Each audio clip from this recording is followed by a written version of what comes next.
Bismillahirrahmanirrahim. Assalamualaikum warahmatullahi taala wabarakatuh. Saya Dr. Rosita bersama-sama dengan rakan pensyarah saya Dr. Halimah Jamil akan membentangkan kertas kerja yang bertajuk Pelaksanaan Pentaksiran Lisan Bilik Darjah PBD dalam kalangan guru sekolah menengah rendah. Bismillahirrahmanirrahim.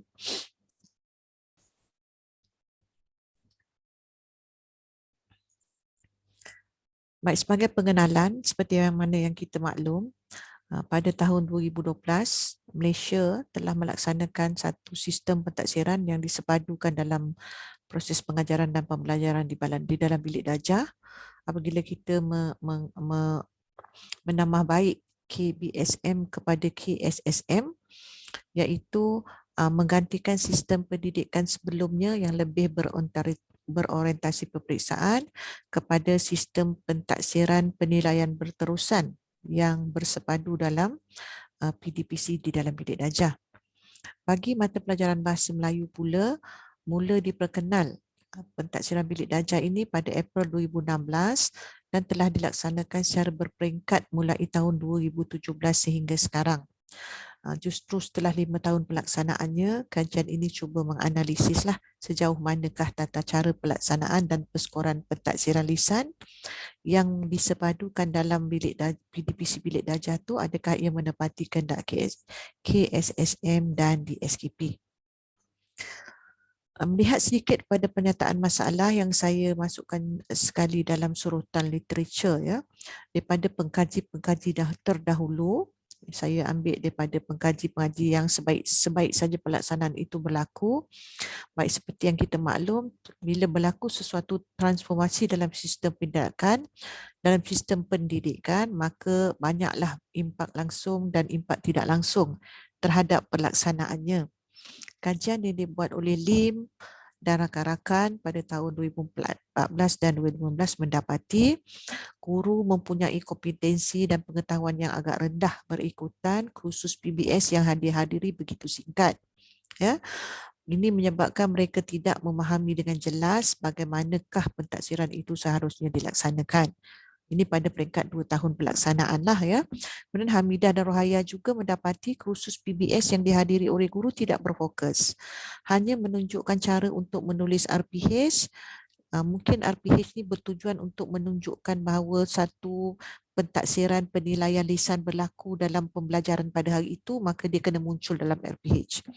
Dan kursus ini bukannya membimbing guru cara untuk mentaksir murid.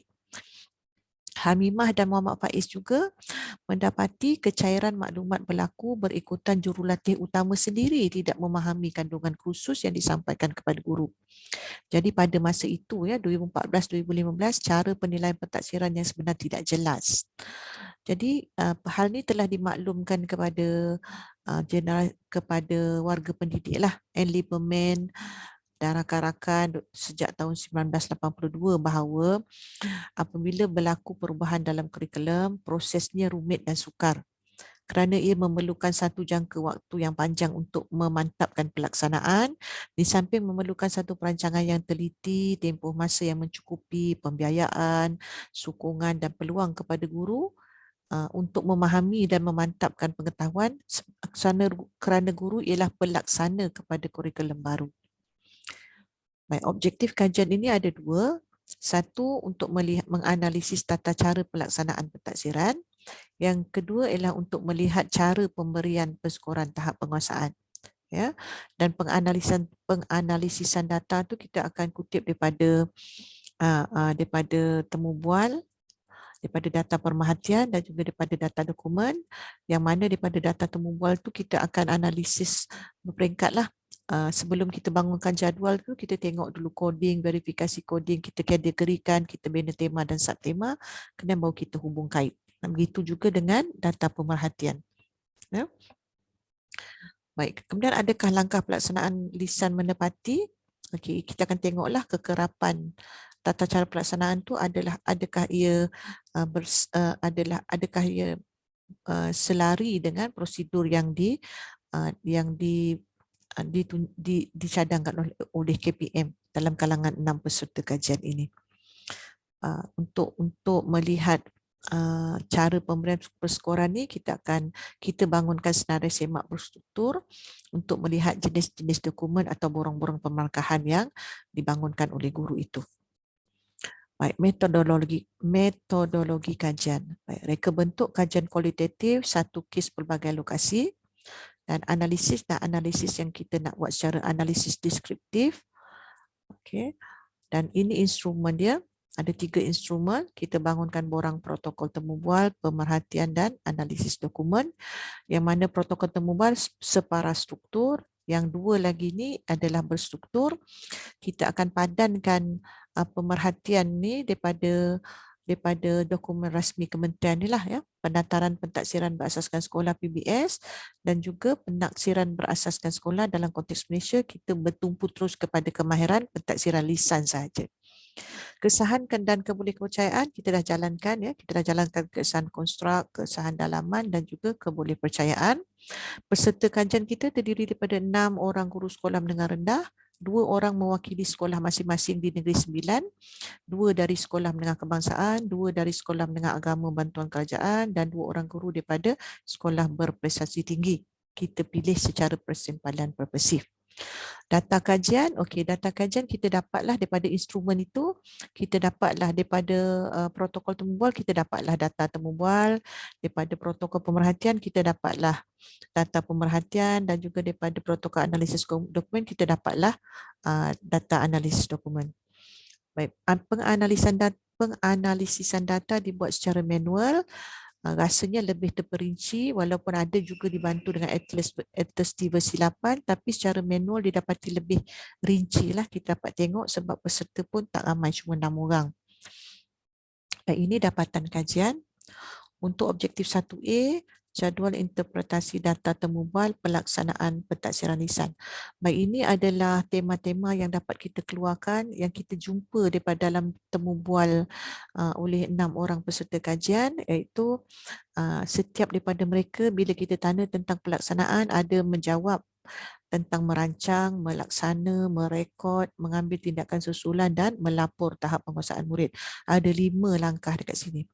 Tapi apabila kita jajarkan ya, kita jajarkan hasil temu bual tu, kita jajarkan dalam jawapan-jawapan mereka dalam bentuk jadual ini, inilah yang kita dapat. Ya. Inilah dapatan kita. Ya, kalau kita lihat kat sini 4 daripada 6 peserta kajian hanya melaksanakan 3 daripada 5 langkah pelaksanaan. Kita tengok PK2, PK3, PK4, PK6. Dia tak melaksanakan merekod dan juga melapor tahap penguasaan. Kalau kita tengok kat situ, PK2, PK3, PK4, PK6, okey. 3 peserta tak merekod dan tak menganalisis penguasaan murid serta tidak melapor tahap penguasaan lisan murid. Ya. Maka ditinggalkan murid macam tu saja. Begitu juga dengan PK6. PK6 dia juga tak merekod dan juga tidak membuat tindakan susulan serta tak melapor tahap pencapaian murid. Dia kata dia tak ada keperluan untuk berbuat demikian kerana pencapaian murid yang cemerlang. Jadi pada sekolah berprestasi tinggi ya. Sebenarnya kalau dari segi 5 langkah pelaksanaan ni sepatutnya kena akurlah dengan cadangan yang telah tunjukkan dalam carta alir Kementerian Pendidikan Malaysia. Okay, untuk objektif 1 bahagian B, jadual interpretasi data pemerhatian. Baik, daripada hasil pemerhatian pengkaji, pelaksanaan pentaksiran lisan bilik darjah ni dia berlaku sepanjang 1 jam atau 1 jam setengah. Mana tak ada peserta kajian pun yang memilih untuk menjalankan pentaksiran pada awal, pertengahan atau akhir.